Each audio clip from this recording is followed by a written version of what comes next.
Chapter 13. Between a brick and a sedan. This part was possibly the hardest part of the job so far in terms of mental difficulty. Believe it or not, but a trip from Pittsburgh to DC proved to be mind-numbingly dull when you are cruising around in a near 70-year-old car. A 70-year-old car, by the way, that had ripped worn seats, no working heat, a stereo that was as old as the car and didn't pick up digital channels, really putting a damper on the ambiance of the ride. Not to mention the see-through bags for windows in the back seat that rattled loudly as they drove. It was only about 5 hours from Pittsburgh to DC, but to David, it felt like an indefinite sentence in purgatory. After Trace complained for the first 10 minutes about the lack of a working heater, they drove 30 minutes in silence watching as the sun slowly slipped away, ushering in the biting chill of a late fall night. The bags did not help much in keeping the cold out, and David found himself shivering, which was something he was not accustomed to doing. Then, Trace lit a cigarette. Why didn't I think of that? Thought David to himself. In truth, years of living on Chembal and just following the social mold that was created for him, he had learned not to smoke anywhere except for outside. So even as he went through life single and alone, he never smoked in his own vehicle or apartment. He reached for his own pack and lighter, pulled out a cigarette and lit it. There's an old theory that smoking in the cold would help warm you up some. David always wondered who came up with that because he had smoked in the blistering cold for many years and never felt all that much warmer. But he might as well keep giving it another shot, because after all, he did find these new, non-Kleenex smokes to be truly addictive. Ashley waved her hand, annoyed by the swirling tendrils of smoke surrounding her face. I gotta say, if it's one thing I'll never understand is why it seems everyone in this little organization has to smoke at nearly every moment, she grumbled. Trace didn't take his eyes off the road, but spoke up. I don't smoke. Nex just says sometimes when you get cold, smoke a cig and it'll help warm you up. I'm cold. Ashley looked at him with that face she made at Trace when he said something she thought sounded stupid. That's a myth. It's like a smoker's version of an old wife's tale. You're just going to be cold and feel sick if you really don't smoke anyways. David considered this internally. If he was honest with himself, he felt like her words had the ring of truth to them. But in his defense, unlike Trace, he was doing it for the nicotine. She looked back at him. Honestly, David, I know I've mentioned it once or twice, but it's the one thing you do that drives me crazy. It's so outdated and harmful. In truth, maybe that's why I do it. Something outdated. Something they tell us not to do. Ironically, in this case, it is bad for me, but so is driving to DC as a fugitive with 2 other wanted fugitives, so that we can meet up with more people like us and perform a heist or sorts on a federal government office. All in all, I think I just like what it represents in my mind, David said, feeling a bit smug inside about how well he crafted that argument. He thought to himself, wouldn't they just love to use me in smoking ads if they still existed? Ashley hit David with the same face she had thrown at Trace just a moment ago. And what, if you could tell me, does it represent in your mind, besides some form of terminal cancer someday? Ah, that was a heavy-hit question, and she made valid points. It was a dumb habit, and overall, probably something that David would recommend not starting if he had someone younger looking for answers from him. For me, it represents freedom. I know what it is, I know what it will do, but I have chosen to do it. They told me I shouldn't, and then strongly discouraged it, but I kept doing it. I will continue to do it, because I can. Bam, again, another solid-sounding argument about slowly killing himself with addiction. Ashley rolled her eyes and looked back at the road. For such a smart guy, David, you can also be a real dumb sometimes. Well, damn it, she made a fairly decent argument. It was simple in its delivery because while she acknowledged that he was smart enough to come up with a decent-worded argument for the habit, it was still a bad one to have. And that simplicity, in its own way, foiled all his nice words. There was around another 30 minutes of silence. Normally, David and Ashley would take time like this to have meaningful discussions. The time before the agents showed up at the office was spent with long conversations, watching old movies, or listening to music from before the total engulfment of entertainment being created for the medicated. Even the time they spent in the apartment under the charge station ran by Nex, they spent long hours talking or exploring each other's bodies to pass the time. Trace being in the car made meaningful conversations seem too personal, and there was no way Ashley would consider hanky-panky. From those in-depth conversations, David had learned that before her teen years and puberty, Ashley thought of herself as a gawky, pre-teen girl with frizzy hair. She spent that time really diving into the world of learning, everything from mathematics to the human condition. Her aptitude towards learning at a young age helped her be both the perfect rebel while at the same time being comfortable with the society being shaped around her. Her mother tragically died when she was very young, and her father, as a result, slipped into a depression and took more to booze than his prescription of Chembal. Like some classic movie cliché, she took care of him more than he took care of her. He also learned in these private conversations that once in her teens, her appearance improved to a younger resemblance of her now. Her once gawky nature proved to be a temporary state of metamorphosis, leading to her transformation into a strong competitor and athlete that landed her on the high school track team. Her body's shape came from all those years in a school weight room and track honing strength and endurance. She became an object of other young girls' envy and ire, while simultaneously the source of young boys' natural lust and desire.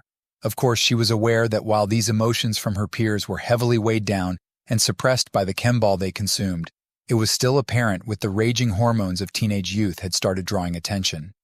It was then that she learned how to read the doctor's tests when checking your Chembal prescriptions and was able to trick her way through to keep her prescription to only 2 pills per dose. Something David learned only after he was upped to 3 pills and the threat of being re-educated as a young teenage boy. This was also when she started taking only one of the pills she was prescribed, her own youthful, quiet rebellion. But she also noticed that by doing this, her mind seemed to be sharper, and she came to conclusions on schoolwork quicker than everyone else. She quickly became the #1 student of her class and was able to use her mind and her achievements on the track team to attract a large university, to pay for her college ride, and get her excused from mandatory military service. All in all, she had led a very charmed and impressive life, which is why when it came to him, he often was confused why she ruined it all to be with him on this journey into dark and dangerous waters. Because I saw how different you were, even if you tried to hide it. And of course, I was right. You're like me, David, curious about the human condition. All of this is just an unfortunate side effect of the question. I wouldn't change the past, not when we could learn so much more than anyone else has, she once told him in the lower apartment under the station. He knew why he wanted to tread the dark and dangerous waters. For as long as he could remember, in the time lapses where the Chembal would loosen its grip on him for a moment or two, he could remember just how unhappy he was. Once he began taking less, that unhappiness began to be replaced with an even more deeply rooted and starving question within him. Why? Why is this what the world was? It wasn't always this way. In fact, the burning question that initially started his questioning was why the need for Chembal and chemical balancing. How could they know what the true meaning of chemical balancing was? As far as David could see, after he came off Chembal, it was a relatively abstract thing, at least in today's definition of it. If you looked at the term prior to the Chembal and sociological theories of the late 1980s and early 1990s, it meant something much different. It was someone who had actual mental disorders, be it schizophrenia or extreme bipolarism. Now, it was anyone who thought just a little too far out of the box. If you stood outside of the philosophy long enough, you began to realize the very people who came up with the theory were by their own definition chemically unbalanced. The head doctors, billionaire tech giants, the extremely long-standing political families that seemed to never leave the political sphere, as well as some of the highest-standing cultural icons of today's world. They all did not seem to take Chembal when you looked at the way they moved their bodies, or the way they talked, or even just by looking into their eyes. They were allowed to have more control over their emotions and thoughts. The result being, if you looked at the condition of the average Chembal user, meant they were unbalanced themselves. After all, if one wanted to consider this as a conversation, which up until Ashley and the slow removal of Chembal David never really did, but now that if everyone who is taking Chembal is considered to be chemically balanced, and the doctors use a baseline scoring test to draw the conclusions of one's prescribed amount, then in theory, everyone not on Chembal would be unbalanced, which made no sense on the pretense that humans had different thought processes from one another. At one point, that was what it meant to be human, that some people ran on different wavelengths. But as time had passed, David noticed a clear-cut connection. At least from what he saw, it was the technology and the nuclear power plants. They had risen almost overnight at the same time that Chem-Pharm released Chembal, with the study claiming most everyone was unbalanced. This EED thing he read about in the disclosed documents during his time at the office had a connection with it all too. He had pieces of a giant puzzle, but no way in which to put them together yet. It was the most frustrating thing he had ever experienced, and he would do all he could to find the answers. Ashley snapped him out of his thoughts and back into the cold, musty, rattling car. "Hey, David, are you hungry?" David looked up to her face. He saw that the sky had turned into early nighttime and realized that he also had not eaten anything in nearly 2 days. "Yeah, I could eat, but where and what are you guys thinking? Wouldn't it be kind of dangerous to go anywhere public?" he asked. Trace spoke up from the driver's seat. "We're about to hit some side of the highway, small town. Chances of being made there is small if we stick to drive-through." David nodded as he thought about this.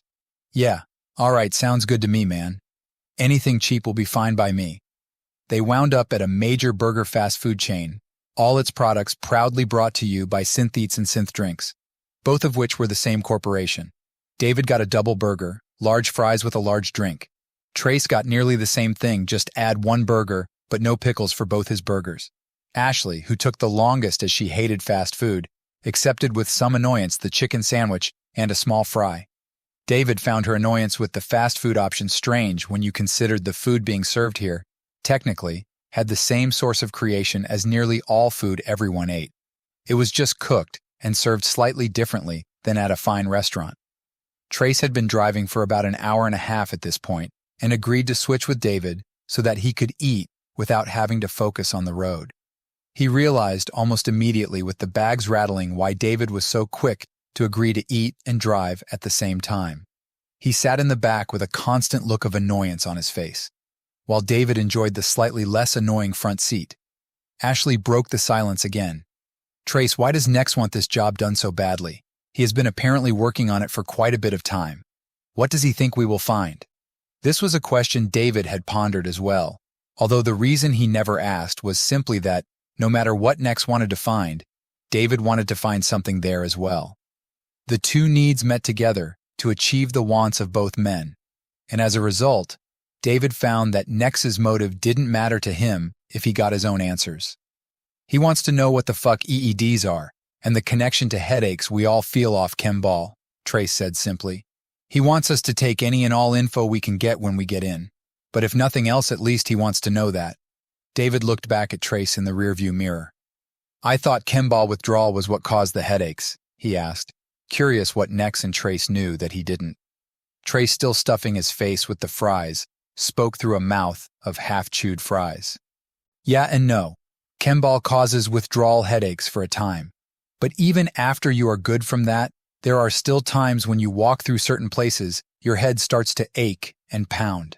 Nex thinks EEDs are some kind of mental warfare on the public, placed in certain areas around the world to fuck up all our heads, but no one knows what AED stands for, or what it does.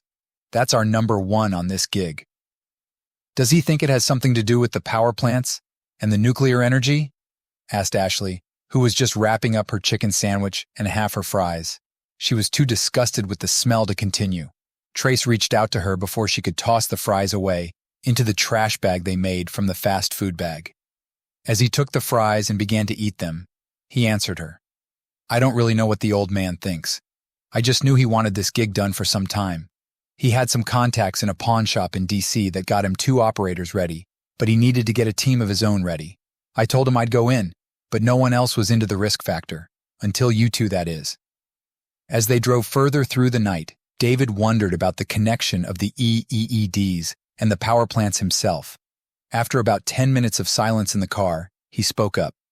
"Maybe these EEDs are made in the plants with nuclear energy. Maybe that's why there are so many of them, and they are all over the world now. Think about it. If you wanted to slow down thought processes with headaches and make people take more Chembal, you would make Chembal be the pain reliever while also making you more docile and complacent." Trace looked out the see-through plastic bag with a raised brow and a quizzical, "that could be right" look on his face. Ashley's head bobbed back and forth from shoulder to shoulder as she also considered her own theories on the subject. I mean, it's not out of the realm of possible. Think about it. Everything is nuclear-powered now. The plants are some of the most classified places. No one goes in that isn't part of the crew, or being sent to be reassigned. What if they use the people they reassign as slave labor to make these EEDs? Ashley said. David thought of an image of his father working as a man in his 50s being turned into a veghead, aimlessly making nuclear-powered mental weapons for the powers he once stood up against. The thought made him wish he hadn't eaten that cheap food, which was threatening to come back up. He realized that the image of his father in that position did in fact make him feel ill. That had to be a good thing, in its own warped way. It meant that he hoped his father wasn't being forced to be a pawn, but while at the same time being ill at the thought of that, there was hope. It meant that he would be alive, and that maybe David could be the one to save him. While Trace and Ashley continued to talk about the theories they had on the connection, David stared at the dark, empty road ahead of him, heading towards DC. He let his thoughts take him away for a moment. A wrinkled, tired face that resembled David's own face was tinkering away on a bomb-like device in a shifty warehouse-like building. The only difference aside from time on the face was that of a missing left ear, blue eyes, and now gray hair. It was Michael Nash. Long removed from his youthful rebel veteran image, he was now wearing a gray dirty jumpsuit with his arms and legs chained to the workstation. He was surrounded by others working on their own devices, while mean-mugged guards with assault weapons watched from above and alongside them. Michael Nash looked up at a skyline window at the top of the ceiling. He sighed and wiped his brow. It was sticky with sweat and an oily substance. A guard next to him yanked on his chains, ordering him back to work. Then, as he turned back to his work, the loud, smashing sound of glass breaking came from overhead. His eyes shot up to catch a glimpse at what the hell was happening. A man attached to a rope came hurtling through and landed on one side of the steel catwalk with the guards. He was wearing combat boots, light blue jeans tucked into the boots. He was shirtless, and his perfectly chiseled and honed muscles seemed to gleam in the light, as if he was either sweating at just the right amount or oiled up. On his chest was a wicked cool scar that told a story of a rough road before getting to this point, and his hair was that of a mullet, with a natural feathering to the front that many would no doubt find both manly and attractive. The man's face was hard like steel, but it was also David's face, and playtime was over. In his hands was an M60 general-purpose machine gun. The man began to pepper the guards with rounds loudly firing from his gun. They all began to try and gain advantageous positions around him, but they were no match for David. He snarled his face into a twisted feature and let out an "ah" sound as he rained lead down on the bastards. Michael Nash looked on in pride as David dropped guard after guard. He mowed down about 30 of them before he jumped down to the level his father was on. He began to unload the M60 again, raining bullets freely down on the guards on this level. All the bullets they seemed to shoot at David missed the mark completely. Then the final guard remained, the one that yanked on the chains that bound Michael to the workstation. David dropped the M60 and walked over to the guard, whose gun had happened to jam. David pulled out a combat knife and threw the man up against the wall with the knife to his throat, his face right in the guard's. The guard gulped and asked, "What are you?" David's mean mug never broke eye contact. "I'm your worst nightmare." Quickly dispatching the guard's shitty little life, he walked over to his father and broke the chains that bound him. "Took necks long enough to send you," Michael said to David. David smirked at the comment. "He wanted to make sure you gotten a good vacation," he replied. Then Ashley opened the main door wearing something tight and hot as all get out. "Car's ready out front. Let's blow this popsicle stand." "Hey, dumbass, watch the road," came Trace's voice as David slowly began to drift onto the shoulder. "Aw, fuck," shouted David as he corrected his course. "Do you need me to drive again? I am not getting fucking zero ed out here because you can't drive straight, moron," declared Trace. "Shut up, man. I got it. It's just a shitty car. If you don't keep pulling the wheel back to the left, it drifts is all," David said, annoyed that his imagination was cut short by, of course, Trace. There was a few more minutes of silence, but they were now getting close to DC. "Where's the pawn shop going to be?" asked Ashley. "Where do you think? The shittiest part of town, typically. But I got the address here." Trace leaned forward to give Ashley the address so that she could relay the directions from the atlas they were using to David. They entered DC finally and got off the highway and entering the more urban streets. Ashley directed David through the roads as they drove right at the speed limit. It was around 10:30 p.m. and no other cars were out at this time, but it was better to avoid law enforcement and go the speed limit. It also helped Ashley as she deciphered the atlas and the address of the pawn shop. They took a few wrong turns that added some time to their arrival, but eventually they made it to the street that the store was supposed to be on. David looked out at the sidewalks of the street and took note that this part of town had a much different element than the part they were in prior. When they first arrived in DC, the streets were clean and empty of both trash and people. At this hour, most people were sleeping or getting ready for bed so that they could start the workday that would follow the next morning. But here in this area, the streets looked tired and dirty, as if the city had forgotten this part of itself and hoped everyone else would too. Of course, the people that lived here wouldn't though. Young kids that looked just a little too young to be out this late stood on corners. As they passed, David could hear parts of a conversation that he didn't understand, without context. They passed several women wearing outfits that would indicate they were most likely women of the night, and the occasional shady man in the shadows, most likely selling hard drugs to whomever he could in this part of town. Real lovely type of welcoming in this place. David chuckled.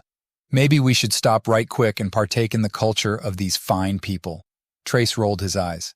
Say what you will, man. As useless as these people are, at least, some of them aren't chemdogs, and they provide a nice little cover for our people to work in. As always, Ashley looked on with mild curiosity and a slight look of disgust on her face. David noted that without being stationed anywhere during military service, Ashley's only connection to these types of people was her drunken father and her occasional visits to one or two gray markets. This was the type of place she had never been around. They found the parking lot of the pawn shop. Its name was Finders Keepers, and David thought about how someone at some point thought that was clever. They parked the car and stared at the lightless building for a moment. It was a dump, if truth be told. The building's outer walls were decaying. The sign was at one point neon lit, but was long burned out. Old graffiti covered one wall from a time when kids did that type of thing. Well, said David, they are expecting us, are they not? Trace shook his head. Yeah, they expected us 2 days ago, man. When shit doesn't go according to plan, you never know what you will find when you do show up. David sighed and rolled his eyes. Waiting around at this point seemed like a waste of time. They needed to get in there and begin the prep work for the hit on the Department of Energy. They were 2 days late. Big whoop. If these people were at least partially plugged into the world, they surely by now would have heard about the flashing line being stopped and the guard that was killed by a terrorist during an escape. David opened the driver's door and got out. What are you doing, man? Hissed Trace.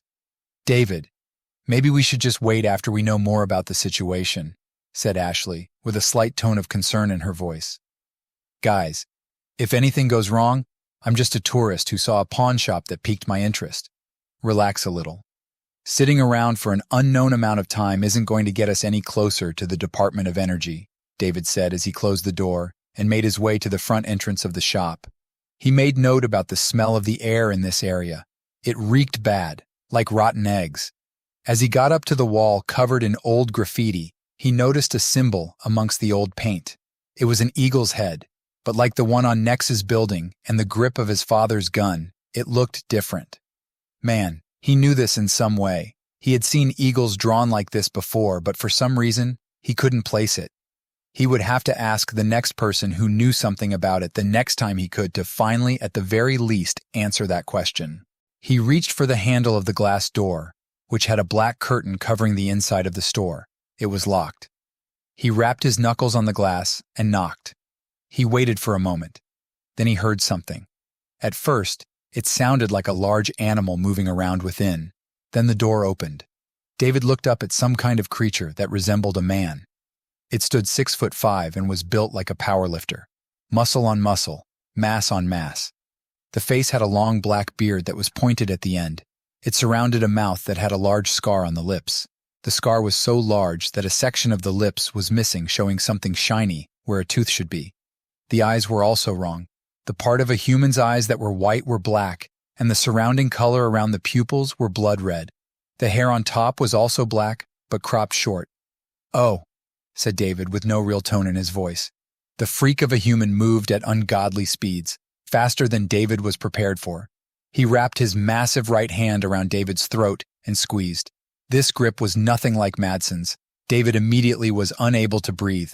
The behemoth ran forward with David held out in front of him, like a child does with a doll, and then slammed him on the trunk of the car. "Drop him!" came Ashley's voice.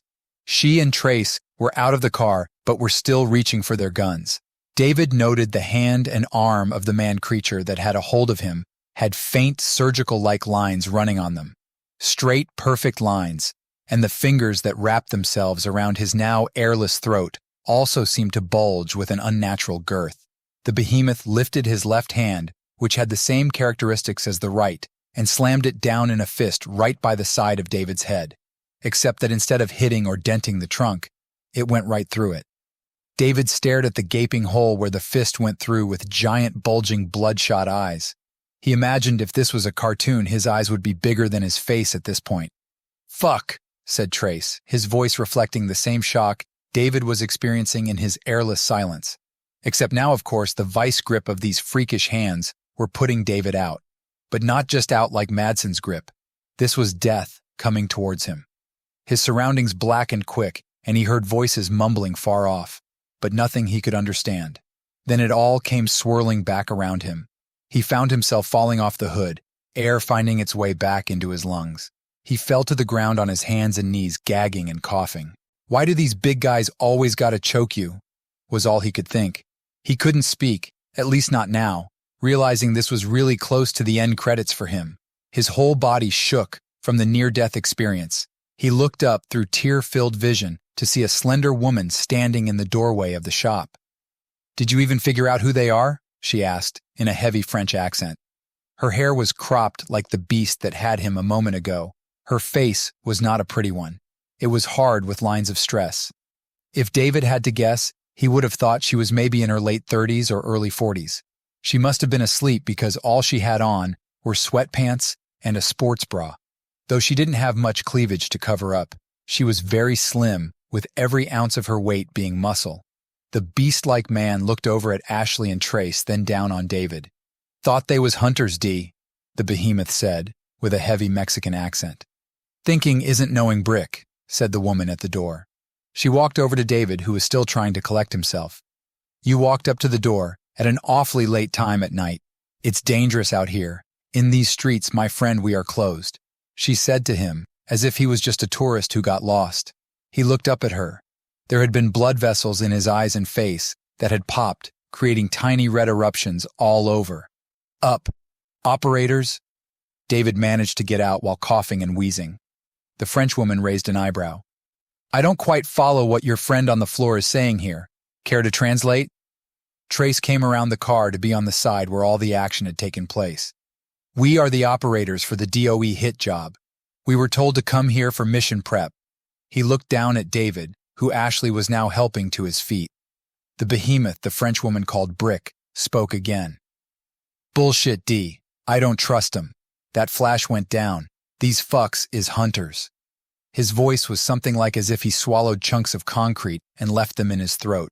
That, along with his accent and appearance, made you wonder if he was a true sci-fi cyborg. The French woman the brick man called D looked at Trace. "Tell me if you are who you say you are, what happened. How do I know you ain't hunters like Brick says?"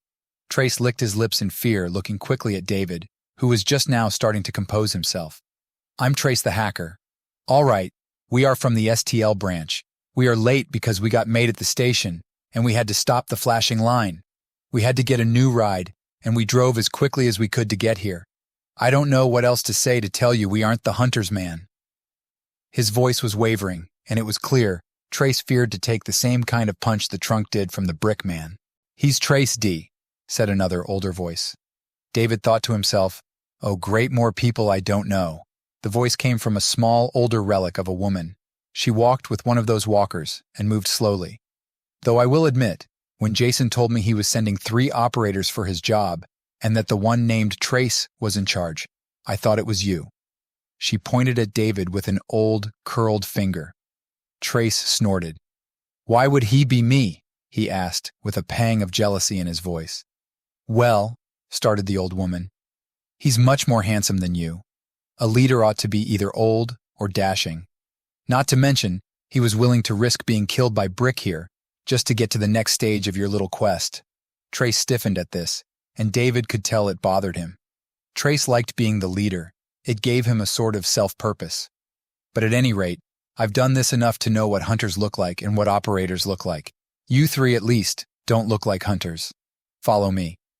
The ancient woman walked slowly into the pawn shop, followed by the woman called Dee, and then by Trace, Ashley, David, and then lastly, the one called Brick.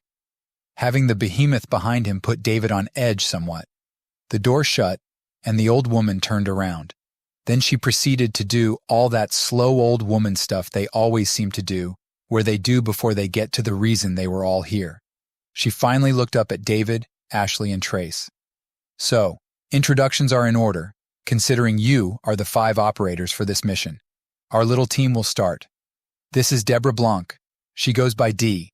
Could you tell our friends about yourself, Dee?" the old woman chirped like a proud mother hen. Dee leaned against a rack. "I'm Dee, yes, I'm from far away. I came here to escape what felt like absolute control after I spent time in a shadow cell group for assassinations. All I found over here was more of the same. Then I found this. I've been an operator for 10 years. If you need to know more, I will tell you as we go." Her French accent was smooth, and David wondered if it was because she was from a wealthy upbringing or if they trained her to sound like that when she was part of the assassination team. The old woman was nodding her head like a grandmother does when she listens to a granddaughter speak. Then she turned her eyes towards the big man. "This is Brian Gutierrez, but he likes to be called Brick. I am sure you know by now it's best not to test his temper." Brick just stared at them for a moment, then said, "Sorry about nearly killing the pretty man. Looked like a hunter to me," he said simply. David was thankful that everyone saw him as better looking than Trace, but he didn't appreciate being coined as the pretty man. Then Dee spoke up. "Brick takes some time to adjust to new people. He's former cartel. They left him for dead after he stuck up a chem farm factory and blew it up. Apparently unknown to Brick at the time, Chem Farm has a healthy relationship with the cartel. They demanded that he learn a lesson. He lived somehow and joined us. In case you can't tell by looking at Brick, he's a bodmodder. His eyes, his teeth, even parts of his skeleton have been altered." "Skeleton mod?" asked David in a low, husky voice. Brick nodded. "Reinforced steel plating in my hands, arms, legs, and feet." David didn't even understand the logistics of an operation like that. Dee spoke up again. "It wasn't cheap, and afterwards he had to lay in a bed out of commission for nearly 2 years. But the last 7 years, he has been incredibly effective with his upgrades." David looked at the faint straight lines that covered Brick's arms and hands. He realized the reason Brick's fingers seemed so much girthier than a normal large man's hands were from the steel in his body. Ashley spoke up. "There's no way to replace skeleton with steel, not even in today's world." Dee spoke up again. "Yeah, that's because they didn't. They drilled the steel on top of the bones. Makes him hit a lot harder. Even if someone or something is strong enough to break the bones in those parts of his body, he could still operate for a time before needing medical help." There was a moment of silence then. Ashley put on a smile and faced the old woman. "You never mentioned your name." The old woman played the part of a shocked and horrified old woman, it seemed to David. "Oh, heavens, dear, you're right. Where are my manners? I am Nex. I run this section of the organization in D.C.